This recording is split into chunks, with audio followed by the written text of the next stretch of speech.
జై జగదంబే. ఈవేళ కొన్ని జనరిక్గా ఉన్న 3-4 స్త్రీ విద్యకి సంబంధించినవి ఉన్నాయి. కొన్ని నాకు తెలిసినవి, కొన్ని తాతగారి దగ్గర అడిగినవి. మొట్టమొదట రమాదేవి సర్వేపల్లి గారి ప్రశ్న. అమ్మా, అదృష్టవంతులమ్మా, ఎప్పుడైతే మా ఆవిడ చదివి పెడుతోందో ఆ మెసేజ్ ఒక్కసారి ఒళ్ళు జల్లుమంది. అబ్బా, అదృష్టవంతుడు తల్లి అనుకున్నాను. బాగుందమ్మా, అంత ప్రేమగా అంత అక్కరగా సాధన చేస్తే మరి తర్వాత మెట్లు అమ్మే ఎక్కిస్తుంది చేయబట్టుకుని. ఇంకా గురువుగారు లేకపోవడం అంటారా? ఎంత ప్రేమ అమ్మ మీద ఉన్నప్పుడు గురువు ఏదో ఒక రూపంలో ఎవరో ఒకటి చేసి చెప్పిస్తాడమ్మ. పెద్ద విషయం ఏం కాదు అది. కాకపోతే 7-8 ఏళ్ళు ఆగారు, అంత అక్కర్లేదేమో. సర్లేండి, ఇంకా రాలేదో ఏమిటో టైం. మీకు కనిపించిన వినిపించిన ఆ సూచన ఏమిటంటే అమ్మ, 1 మీ పని, 2 అమ్మ పని. ఏమిటంటే అంతర్ముఖమై ఆహుతులు ఇవ్వు. అమ్మ, అంతర్యాగం గుర్తుంది కదా, అర్చనలో చేస్తాం కదా, అది కొద్దిగా యాబ్స్ట్రాక్ట్గా ఉంటుంది. అంటే అలా అందేసిలా ఉండదు. దీన్ని అక్కడ దాంతో ముడివే, దీన్ని అక్కడ ఆహుతి, దీన్ని ఇక్కడ కలుపు, ఈ అగ్ని అందులో అది కొంత యోగంతో పరిచయం ఉంటే కానీ జరిగే వ్యవహారం కాదు. ఊరికి ఎక్కువసార్లు చదివేసుకుంటాం అంతే అంతర్యాగంలో భావన. అయితే మీ విషయంలో అలా యోగంతో సంబంధం ఉండి లోపల యోగం ద్వారా అగ్ని దర్శించగలుగుతారా, అగ్ని వ్రాల్చగలుగుతారా అంతర్యాగంలో చెప్పినట్టు? బెస్ట్ కాదు. అమ్మాయికి నమస్కరించుకోండి, మీ గురువుని నమస్కరించుకోండి. అంతర్ముఖం అంటే ఏం లేదమ్మా, కాస్త బాహ్యమైన విషయాలను దృష్టి పెట్టకుండా మానసికంగా అగ్నిని దర్శించండి. ఆ అగ్నిలో మీకు అమ్మని చేరడానికి మీరు అనుకుంటున్నవి అడ్లు ఏమైనా ఉంటే వాటిని అందులో ఆహుతిగా వ్రేలుస్తున్నాను అని భావన చేయండి. అది మీ వైయక్తికమైనటువంటి క్లెన్జింగ్ ఆర్ ఏమంటుంది దాన్ని, శుద్ధి. తర్వాత అమ్మ పనిలో భాగం అన్నాను కదా, అమ్మ పనిలో ఎక్కువసార్లు సంకల్పాల్ని ఆహుతులుగా వేస్తాం. బహిరగ్నిలో అయినా అంతరగ్నిలో అయినా సరే. మీకు ప్రపంచంలో ఏవేవి ధర్మంగా తోచడం లేదు, ఆర్ అవి మారితే ప్రపంచం మరి కాస్త జీవించడానికి అనువైన ప్రదేశంగా మీకు అనిపిస్తుందో వాటిని వ్రేల్చండి ఆహుతిగా. అదేమిటి మనకు తెలియదు కదా, ఒక్కొక్కసారి మన జడ్జిమెంట్ తప్పు అవ్వచ్చు కదా. ఆ మాట ముందే అమ్మకి చెప్పండి. మీరు ఆహుతి ఇవ్వగానే అది దగ్ధమై భస్మీపట్లం అయిపోదు, కానీ అది వెళ్ళవలసిన విషయం అనుకోండి అమ్మ. మీ ఆ సంకల్పం దానికి అనుసంధానం అవుతుంది. ఈసరికే ఆ సంకల్పం మహాత్ములు అనేక మంది చేస్తూ ఉంటారు, మీరు చేస్తారు. ఒకవేళ ఆ సంకల్పం సాధ్యం అవ్వాలి, సాకారం అవ్వాలి అనుకుంటుంది అనుకోండి అమ్మ, అది జరుగుతుంది. లేదు ఇప్పుడు కాదు, లేదు ఇంకా మీ తీర్పు సరైనది కాదు, మీకు ఇంకా అవగాహన లేదు రెండు పక్కల అంటే భౌతికం అభౌతికం, ఫిజికల్ అండ్ మెటాఫిజికల్ అవగాహన లేదనుకున్నప్పుడు దాన్ని సాకారం చెయ్యరు వాళ్ళు. కాబట్టి మీకు అమ్మ చెప్పిన పని మీరు చేస్తున్నారు, మీ అవగాహన ఎంత ఉందో అంతవరకు. అందువల్ల మీకు దోషం అంటదు ఏమ్మా.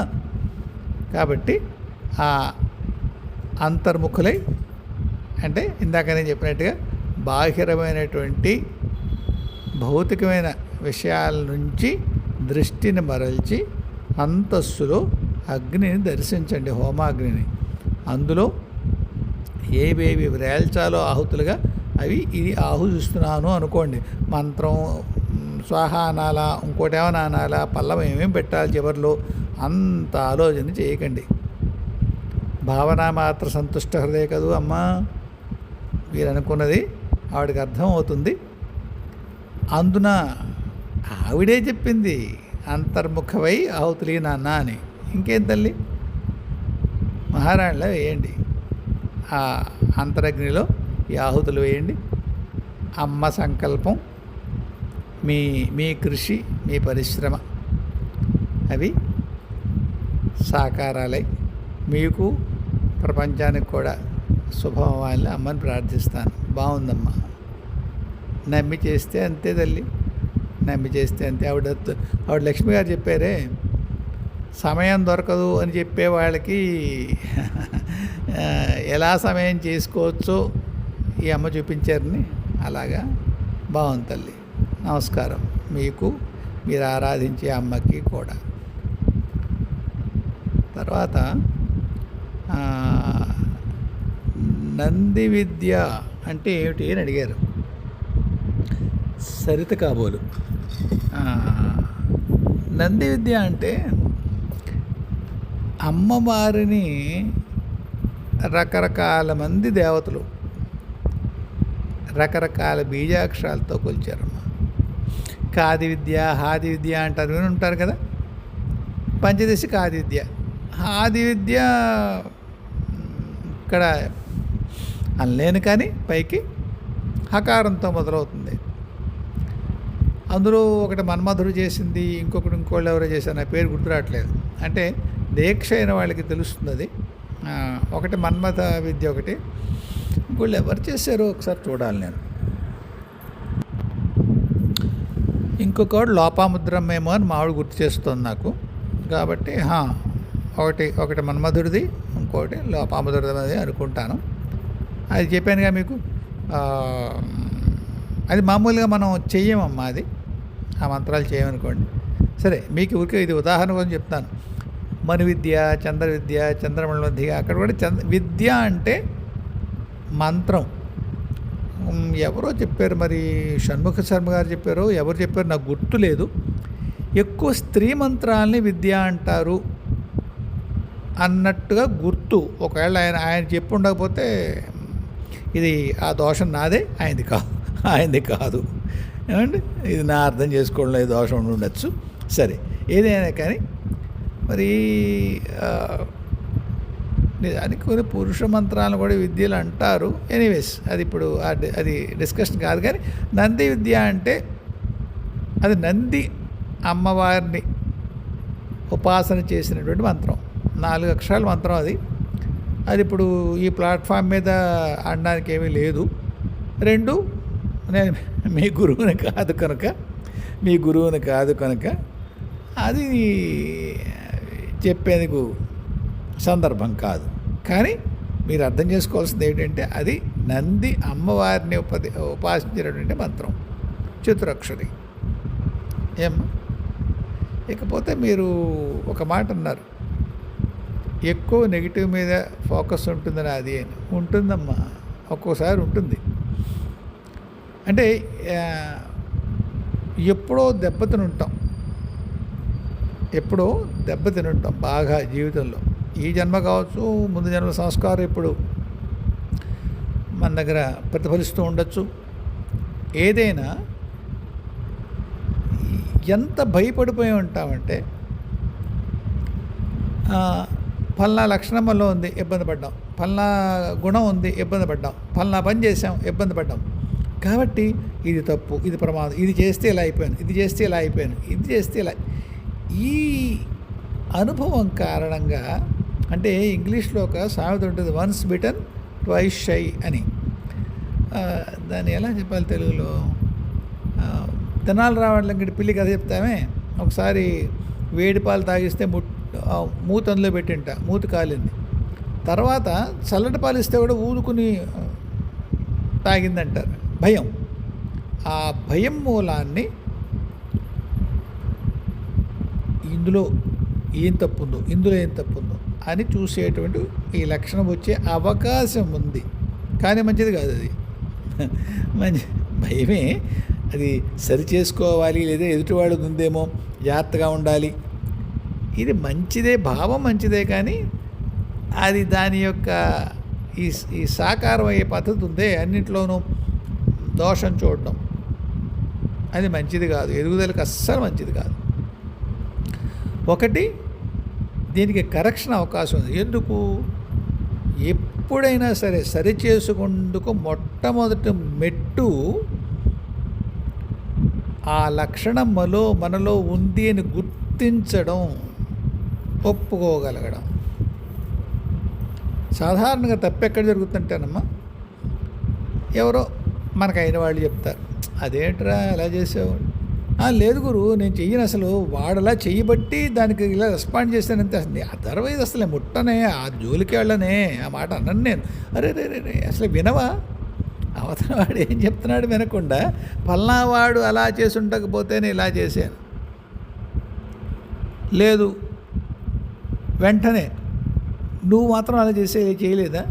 నువ్వు అప్పుడు అలా చేసావు కదా, మీ వాళ్ళు ఇలా చేశారు కదా, లేదా మీ తమ్ముడు, మీ అన్నయ్య, అంటే నేను భార్యాభర్తల విషయంలో చెప్పట్లేదు, స్నేహితుల విషయంలో అయినా సరే, స్నేహితుల విషయంలోనే సరే, ఎప్పుడైతే మీ తప్పుని అసలు స్వీకరించడానికే సిద్ధంగా లేరో అప్పుడు సరిదిద్దుకోవడం అసంభవం. మీ విషయంలో మీరే చెప్తున్నారు, ఇలా దోషభావన ఉన్నది, దాన్ని చూస్తాను, ఎక్కువ దోషాన్నే దృష్టి ఉంటుంది. కారణం ఏదైనా కానివ్వండి, ఆయన ఎవడో చెప్తాడు, అజ్ఞానం అనేది మన దగ్గర ఉందని తెలిసిన ఫలానా చోట తగులుకుందని చూసుకోవడం ఎందుకు, తీసేస్తే అయిపోయింది కదా అని. మంచిదే, కానీ మనం చేయగలమా? చేయగలమండి. ఇది కూడా మీకు ఒకసారి గురువుగారు చెప్పిన ఉదాహరణ చెప్పాను. పిల్లలు ఆడుకుంటూ ఉంటారు, మధ్యలో తల్లి వచ్చి చూస్తుంది అనుకుంటే, గమనింపులో ఉంటే వాళ్ళు కాస్త బుద్ధిగా ఉంటారు. అలా ఇప్పుడు మీకు మీ గమనింపులో ఉండనివ్వండి, ఇక్కడ దోషం చూస్తున్నాను అని. ఒకటి, ఆ దోషం చూసేటువంటి తత్వం మెల్లిమెల్లిగా మీలోంచి వెళ్ళిపోతుంది. రెండవది, మీరు అక్కడికక్కడే ఆ దోషభావన నియంత్రించుకొని సద్భావనగా ఉండే ప్రయత్నం చేయండి. ఒక్కసారిగా సాధ్యం కాదు. ఆయన ఎవరు శ్రీ రవిశంకర్ కావాలంటారు, if you cannot make fake it. అంటే మీకు దోషభావన ఉంది, కానీ సద్భావన ఉంటే ఎలా ప్రవర్తిస్తారో అలా ప్రవర్తించండి. కొన్నాళ్ళకి సద్భావనే మిగులుతుంది, దోషభావన పోతుంది. ఇవన్నీ మీ ప్రయత్నాలు. పైన చేయవలసింది, మీ ఆరాధ్య దైవం ఎవరో, పరమేశ్వరుడో లేదైనా ఎవరైనా సద్గురువు ఎవరన్నా కానివ్వండి, వారికి నమస్కరించి వాళ్ళ సహాయం అడగండి. They will be two happy to help you. చాలా సంతోషంగా మీకు సహాయం చేస్తారు. ఏమ్మా? తర్వాత ఇంకొకళ్ళు ఎవరు అడిగారు, నన్ను ముద్రల గురించి అడిగారు. తర్వాత యాస్పిరెంట్ అని, మరి ఆవిడ ఆయన తెలియదు, పూజలో ముద్రలు ఎందుకు? ఇది మామూలుగానే ఇప్పుడు గురువులు వాళ్ళు చెప్తూనే ఉంటారండి. ఇప్పుడు మన వీడియోలో చెప్తుంటారు కదా, కరుణామయ్య గారు లాంటి వాళ్ళు, పెద్దవాడు వాళ్ళు చెప్తూ ఉంటారు ముద్ర ఎందుకు అని. నాకున్న ఇన్ఫర్మేషన్ కూడా ఏమిటంటే, నాకున్న ఇన్ఫర్మేషన్ అంటే ఇద్దరు రాయి అంటే నాకు అంతఃస్ఫురణగా కలుగుతుంది, లేకపోతే మహర్షినైనా కనుక్కుంటాను, వేరే సోర్స్ ఏముంది, గురువు గారు అంతే. అయితే ఇది ఏమిటంటే, మౌలికంగా ముద్రలు పరమేశ్వరుతో మనం కమ్యూనికేట్ చేయడానికి, అనుసంధానం అవ్వడానికి. అప్పుడు అనుసంధానం అవ్వడానికి కావలసిన ఒకానొక విషయం ఏమిటి అంటే, the energies in our bodies have to move in a certain way, right? అంటే మన శరీరంలో శక్తిధారలు ఒకానొక అమరికలో కదిలి వెళ్ళాలి అమ్మ వరకు. దాన్ని ఈ ముద్రలు వెసులుబాటు చేస్తాయి. నేను చెప్పగలుగుతున్నానండి మీకు. అమ్మతో అనుసంధానం అయ్యేడు లేదా ఆ పూజలో ఎవరైతే అర్చామూర్తి ఉన్నారో, అర్చాదేవి, ఆ దైవం ఎవరికైనా మనం అనుసంధానం అవ్వడానికి మన శరీరంలో శక్తి ఒకానొక పద్ధతిలో కదలాలి. దాన్ని ఈ ముద్రలు వెసులుబాటు చేస్తాయి. They make it possible. ఏమండి? అందుకని ముద్రలు పెడతారు. తర్వాత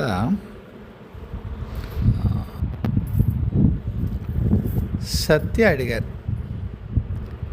కర్మానుభవాలు ఎటు ఉన్నాయి కదా, మరి ఇంకా స్వర్గానికి మళ్ళీ విడిగా ఎందుకు? ఇక్కడ అవుతోందిగా మంగళం.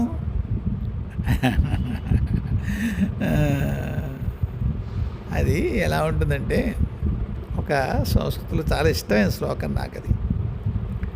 మా నాన్న చెప్పేవారు, నా భుక్తం క్షీయతే కర్మ కల్పకోటి శతైరపి అవశ్యమనుభోక్తవ్యం కృతం కర్మ శుభాశుభం. నా భుక్తం క్షీయతే కర్మ. మీరు కోటి కల్పాలు ఆరు 100 కోట్ల కల్పాలైనప్పటికీ కూడా మీరు కనుక ఆ కర్మని అనుభవించకపోతే నా భుక్తం, ఆ కర్మ క్షయం కాదు. శుభమైన అశుభమైన అవశ్యం అనుభోక్తవ్యం, అది మీరు అనుభవించాలి. ఎక్కడ అనుభవిస్తారు? అదే మీరేమంటున్నారు, అరే కర్మానుభవం ఇక్కడ అవుతుంది కదా స్వామి ఫిజికల్ వరల్డ్లో, మరి స్వర్గనరకాలు ఏం చేస్తాయి? స్వర్గ నరకాల్లో ఇక్కడ కొన్ని కర్మలకి అనుభవించడానికి వెసులుబాటు ఉండదు. ఫలానా జైల్లోనే ఎందుకు పెడతారు? ఇక్కడ ఆ శిక్షలు ఇక్కడ అమలుపరచడానికి వీలు లేనప్పుడు ఫలానా జైల్లో పెడతారు. అంతే కదండి. సబ్ జైల్లో పెడతారు, సెంట్రల్ జైల్లో పెడతారు. ఒక్కొక్కసారి జ్యుడిషియల్ రిమాండ్, అది కూడా ఒక కౌంటీ జైలే, ఆ జైల్లో పెడతారు. సో ఇక్కడే ఇన్ని పొరలు ఉన్నప్పుడు దైవం యొక్క డిజైన్లో మరింత సున్నితంగా, సూక్ష్మంగా, సమర్థవంతంగా ఉంటాయి. స్వర్గంలోనూ నరకంలో కూడా మన మిగతా భూమి మీద తలాలు ఎలా ఉంటాయో, లేదా అంతర్లోకాల తలాలు ఎలా ఉంటాయో, స్వర్గ నరకాలకి విడిగా కూడా రకరకాల స్థాయిలు ఉంటాయట. కొన్ని రకాల సుఖాలు ఒకానొక స్వర్గం యొక్క ఒకానొక తలంలో, కొన్ని ఫలానా తలంలో, కొన్ని ఫలానా తలంలో. సో కొబ్బరికాయ కొట్టిన పుణ్యము, విశేషమైనటువంటి ఒక దేశాన్ని కాపాడినటువంటి పుణ్యము, ఒక జాతిని కాపాడిన పుణ్యము ఒకేలాగే ఒకే చోట అనుభవింపబడవు. అండ్ అందువల్ల స్వర్గ నరకాల్లో కూడా ఏవే కర్మలు ఇక్కడ భూమి మీద అనుభవించడానికి వీలు కావు, లేదా కన్వర్స్లీ అంటే ఇంకో విధంగా చెప్పాలంటే అవి అక్కడ మాత్రమే అనుభవింపదగినవి. మీరు సరేండి, ఆ ఉదాహరణ నేను ఇప్పుడు ఇస్తే బాగుండదు, కానీ అంతే. ఏ కర్మ ఎక్కడ అనుభవించాలో అది ఆల్రెడీ సెట్ అయి ఉంటుంది, అవి అక్కడే అనుభవిస్తారు. ఒక రోగం ఉందనుకోండి, అది భూమి మీద అనుభవించాలి, అంతేనా? ముక్కల కింద కొద్దిగా కోసారనుకోండి, ఇక్కడ అలాగనే చేయొచ్చు, లేదా అక్కడ అదేది అసిపత్ర వనం అనేది ఉంటుంది పైన నరకంలో రకరకాల చోట్ల, అది అక్కడే జరగాలి. సరే, ఇక్కడేమో భౌతిక శరీరం ఉంటుంది, అక్కడ యాతనా శరీరం ఉంటుంది దానికి, లేదా స్వర్గ విషయంలో అది భోగ శరీరం అంటారు. వివరాలు ఏమైనా కానీ కథ ఏమిటి అంటేను, ఇక్కడ భూమి మీద భౌతిక వ్యవస్థలో వాటి అనుభవానికి సరైనటువంటి వెసులుబాటు లేదు, లేదా అవి ఇక్కడ అనుభవించరాదు అనుకున్నప్పుడు స్వర్గ నరకాల్లో వాటిలో అనుభవం ఉంటుంది. కాబట్టి అవేమి వృధా కాదు. కొన్ని మానసికమైనటువంటి దోషాలు కానీ సద్గుణాలు కానీ వాటి యొక్క ఫలాన్ని కూడా మనం ఎక్కువసారి స్వర్గ నరకాల్లోనే లేదా అనాలి నరక స్వర్గాల్లోనే అలా మనం క్రమాలంకారాల్లో వాడాలంటే అక్కడే అనుభవించాల్సి వస్తుంది. And I hope I clear your doubt. మీ ప్రశ్నకి సమాధానం చెప్పగలిగేని అనుకుంటున్నాను. ఇప్పుడు అరుణ్ అని ఒక ఆయన ప్రశ్న వేశారు. అదొక్కసారి కొత్త వివరంగా వెళ్ళాలి దాంట్లోకి.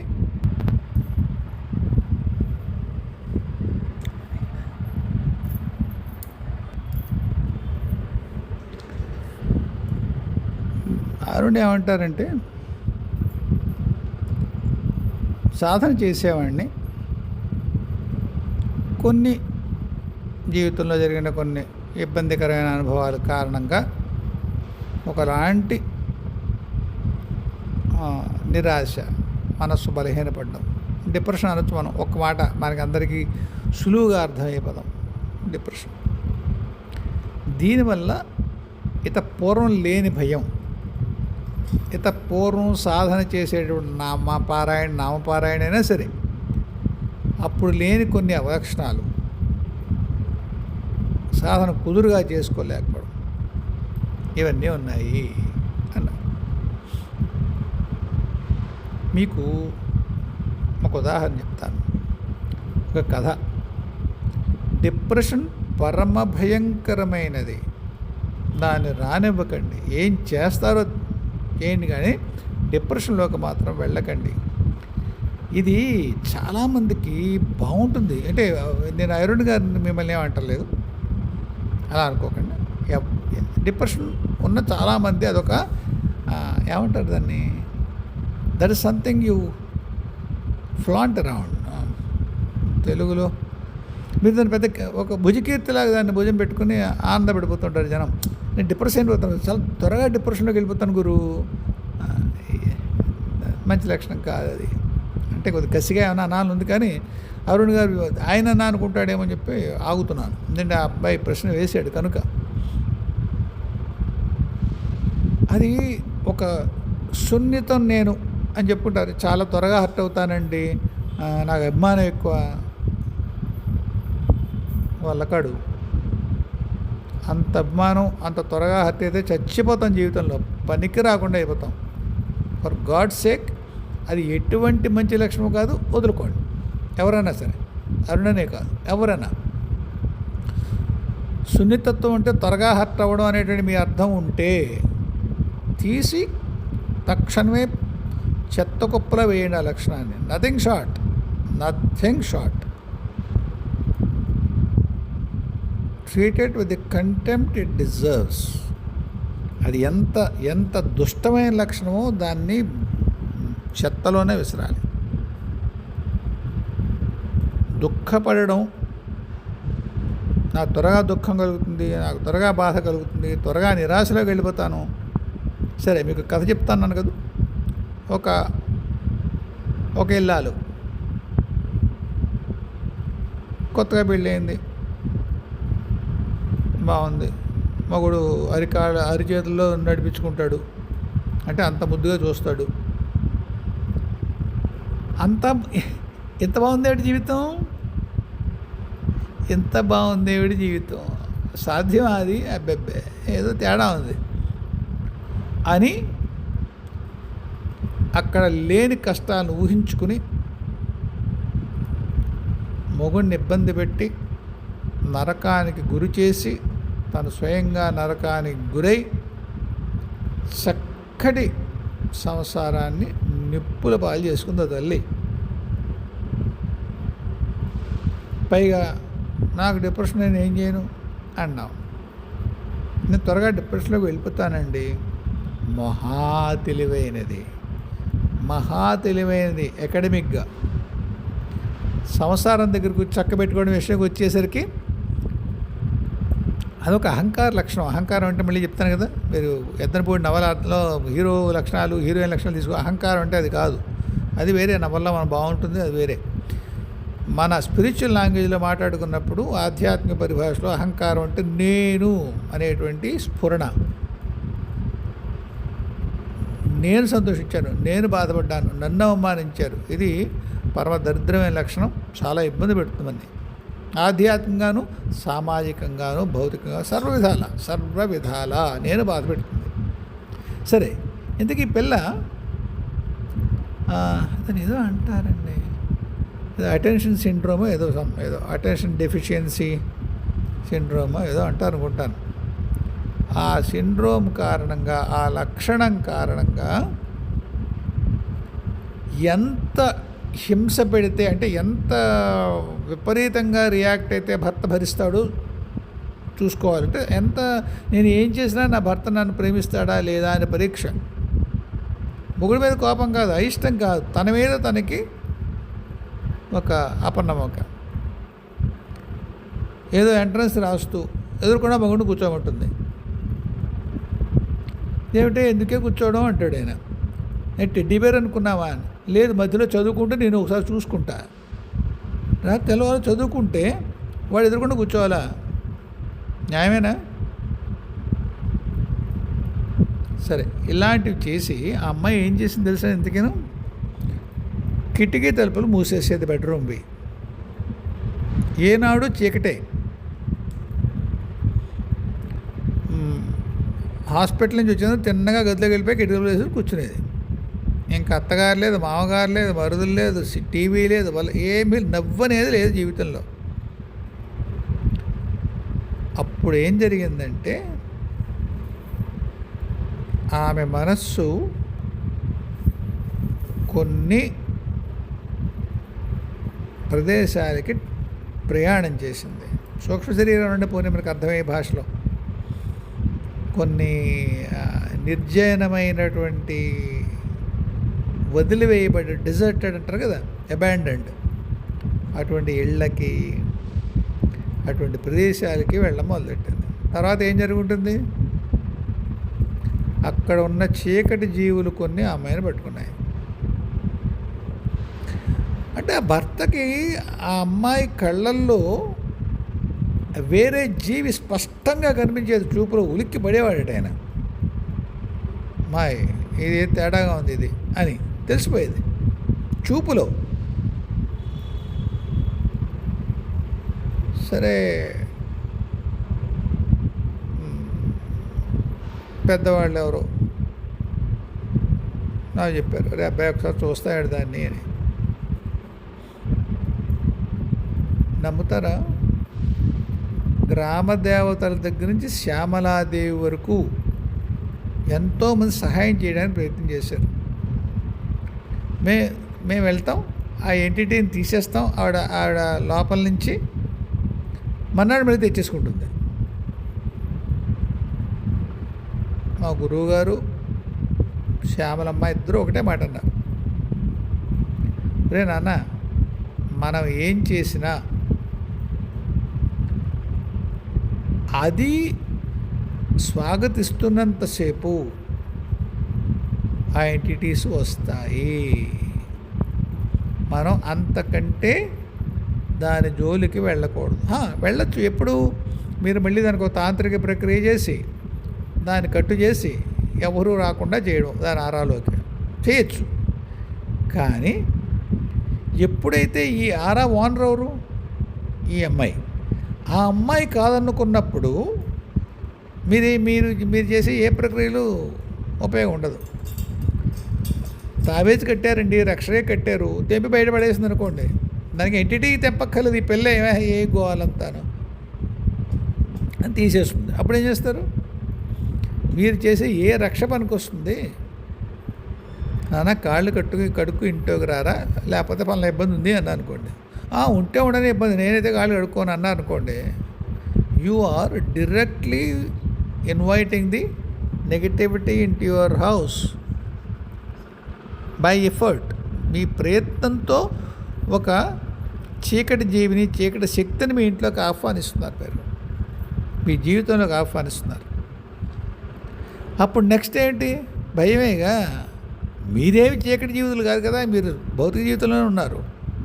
అలా ఎప్పుడైతే మీరు నిరాశలోకి వెళ్ళిపోయారో, అటువంటి చీకటి జీవులు మిమ్మల్ని ఆశ్రయించి మీ ఆరాలోకి వస్తాయో మీకు కలిగేది భయమే. ఎప్పుడైతే భయం కలుగుతుందో నమ్మిక పోతుంది. నేను ఇంత పారాయణ చేస్తున్నాను, లేదా ఇంత మంత్రం చేస్తున్నాను, నేను నమస్కారాలు పెడుతున్నాను, అయినా భయం కలుగుతోంది. అయినా అందువల్ల అవి పనిచేయట్లేదేమో అనే భావన వస్తే పని చెయ్యవు. పీరియడ్. పని చెయ్యవు. ఎప్పటికైనా మీ భావన ఎంత దృఢంగా ఉంటుందో అంత దృఢంగా పనిచేస్తుంది. యాదృశీ భావనాయత్ర సిద్ధిర్భవతి తాదృశీ. అక్కడ ఎటువంటి భావన ఉన్నదో సిద్ధి అంతే జరుగుతుంది. ఇందులో అని మనం ఉదాహరణ చెప్తాడు శ్లోకంలో. మంత్రం విషయంలో, గురువు విషయంలో, ఎవరైతే మనకి వైద్యుడి విషయంలో, ఇలా ఒక లిస్ట్ ఉంది దానికి. అందులో మంత్రం కూడా ఉంది, మీ సాధన కూడా ఉంటుంది, మీ దైవం కూడా ఉంటుంది. మీకు దాని యందు నమ్మిక ఎంత దృఢంగా ఉంటే దాని నుంచి వచ్చేటువంటి ఉపలబ్ధులు కూడా మీకు అంత సరళంగా, అంత సునాయాసంగా, అంత గాఢంగా మీకు అందుతాయి. కాబట్టి నిరాశ అనేటువంటిది ఎప్పుడూ భుజం మీద వేసుకునేటువంటి భుజకీర్తి కాదు, కానేరదు, కారాదు. గుర్తుపెట్టుకోండి. ఇన్నిసార్లు రిపీట్ చేస్తాను, నాకంటే కంపరం అది, అందుకని చెప్తున్నాను. అది ఎవరన్నా మన పిల్లలు, మన తమ్ముళ్ళు, ఇంకా మన దగ్గర ఆప్తులైనటువంటి బంధువులు, స్నేహితులు, వాళ్ళందరూకి వెళ్తాను అనుకోండి. ఒక్కొక్కళ్ళు వాళ్ళందరూ నుంచి బయటికి వెళ్ళడానికి ఒక్కొక్కటి విధానం ఒకటి ఉంటుంది. నాకు కొంత మాట కొంత తీవ్రంగా ఉంటుంది. అయ్యో తగులుడిపోతారు, ఏ పిచ్చి పెనుగులారు ఏంట్రా, ఈ తక్కువ భాషలో ఉండదు, ఇంకా చాలా సరళంగా మాట్లాడుతాను. అందువల్ల ప్రయత్నం చేత నిరాశ నుంచి బయటపడి, నిరాశ ఎప్పుడూ ఎవరినీ కాపాడలేదు. ఎప్పుడు నిరాశ వల్ల ఎప్పుడూ ఎవరికీ ఏది సాధ్యపడలేదు. నిరాశ వదులుకుంటేనే ఎప్పటికైనా ఎవరికైనా సాధ్యం అవుతుంది. విశ్వాసం ఉండాలి. నేను ఇందులోనే ఎవరో ఒక అడిగారు నన్ను, మీకు 60 రోజులని చెప్పి మీ గురువుగారు 20 ఏళ్ళైనా మీకు ఇవ్వలేదు కదా, మీరు ఆ గురువు ఎలా నమ్ముతారు?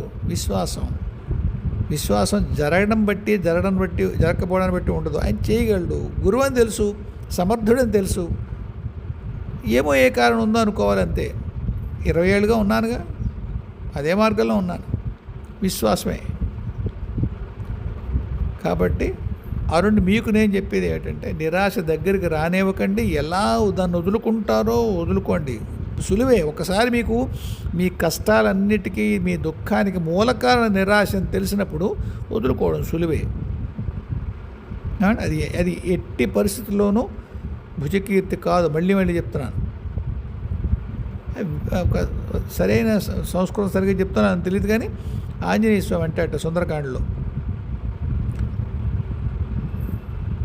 సంస్కృతం వద్దండి, రాని భాష మనకి ఎందుకు, కానీ వినిర్వేదమే శ్రేయస్సుకు మూలము. బాధపడకపోవడం, దుఃఖపడకపోవడం, నిరాశ పడకపోవడమే శ్రేయస్సుకి కారణం అవుతుంది. స్వామి చెప్పాడంటే ఇంకే మీరు నా మాట ఎందుకు, ఆ తండ్రి ఆయనే చెప్తున్నాడు. ఆయన నిరాశలోకి వెళ్ళి ప్రాయోపవేశం చేద్దాం అనుకుని మళ్ళీ వెనక్కి వచ్చి, సరే ఏదో ప్రయత్నం చేశాడు. మన ఆవిడెవరు, స్వయం ప్రభాదేవి కనిపించింది. తర్వాత అంతా ఆయనకి మార్గం చూపించింది. ఆయన దక్షిణంలో వెళ్ళరా బాబు, అక్కడ అమ్మ కనిపిస్తుంది, రావణ లంకలో అని చెప్పింది ఆవిడ. సరే, ఇది ఎందుకు చెప్తున్నానంటే, మధ్యలో వినిర్వేదం, డిప్రెషన్ లేకపోవడం, ఉత్సాహంగా ఉండడం, ఇవి మీకు విషయాల్ని సాధించి పెడతాయి. అందువల్ల మీరు చేయవలసింది ఏమిటి అంటే, అమ్మ దయ వల్ల నా మాటలో ఉండేటువంటి శక్తి మీ వరకు చేరి మిమ్మల్ని ఆ నిర్వేదంలోంచి బయటికి తీసుకురావాలని భావిస్తున్నాను. నా భావన సాకారమై మీరు ఉత్సాహంలోకి వస్తే ముందు మీ మీ మీ భయం పోతుంది. ఎప్పుడైతే చీకటి శక్తులు మిమ్మల్ని నుంచి వెళ్ళిపోతాయో మీ భయం పోతుంది. ఎప్పుడైతే ఉత్సాహంగా ఉంటారో మళ్ళీ మీరు ఆ చీకటి వైపు మీరు వెళ్ళరు, వెలుగులో ఉంటారు. భౌతికమైన వెలుగులో కూడా ఉంటారు, ఉండాలి. దీపం ఎందుకు పెడతారు? ఏ దైవీ ప్రక్రియకైనా దీపం పెడతారు. ఎందుకు పెడతారు? ఆ కాంతి పరమాత్మ. కాంతి ద్వారాలు అంటే లైట్ పోర్టల్స్. ఆ కాంతిలోంచే పరమాత్మలోకి వెళ్తారు మీరు. అదే మార్గం. పరమాత్మ యొక్క భౌతిక రూపం అనుకోండి కాంతి అంటే. కాబట్టి ఆ పని చేయండి, ఉత్సాహం తెచ్చుకోండి, హాయిగా ఉండండి. మీరు చేసేటువంటి ఆ సరళమైన సాధనే కొనసాగించండి. కాకపోతే ఒక్క పని చేయండి. మీరు ఎప్పుడైతే ఆ నామాలు స్తోత్రాలు ఏది పారాయణ చేస్తారో, బాహిరమైన శుచి అంటే స్నానం చేయడం, మంచి బట్టలు కట్టుకోవడం, మడి బట్టలు అని చెప్పట్లేదు నేను. పట్టు బట్టలు కట్టుకోండి, ధావళీ కట్టుకోండి, ఇవే అంటలేదు నేను. ఏ బట్టలు కట్టుకుంటారో అవి శుచిగా ఉండనివ్వండి. స్నానం చేసి కూర్చోండి, దీపం పెట్టి పారాయణ చేయండి. ఎప్పుడు చెప్పే మాటే, ఒక చోటు ఒక సమయం చేయండి, పారాయణ చేసుకోండి. మీరు ఏ సరళ సాధన అనుకుంటారో ఆ సరళ సాధనే ఆశ్చర్యకరంగా మిమ్మల్ని చక్కటి స్థితికి తీసుకెళ్తుంది ఆధ్యాత్మికంగా. అందువల్ల ఎప్పుడు డిప్రెషన్ మంచిది కాదు, ఉత్సాహమే మంచిది. దాని అందే ఉండండి, దాని అందే ఉండండి, దాని అందే ఉండండి. అండ్ ఈ వేళటికి అంతే. మళ్ళీ కలుద్దాం. జయ గురుదేవ్, జయ జగదంబే, స్వస్తి.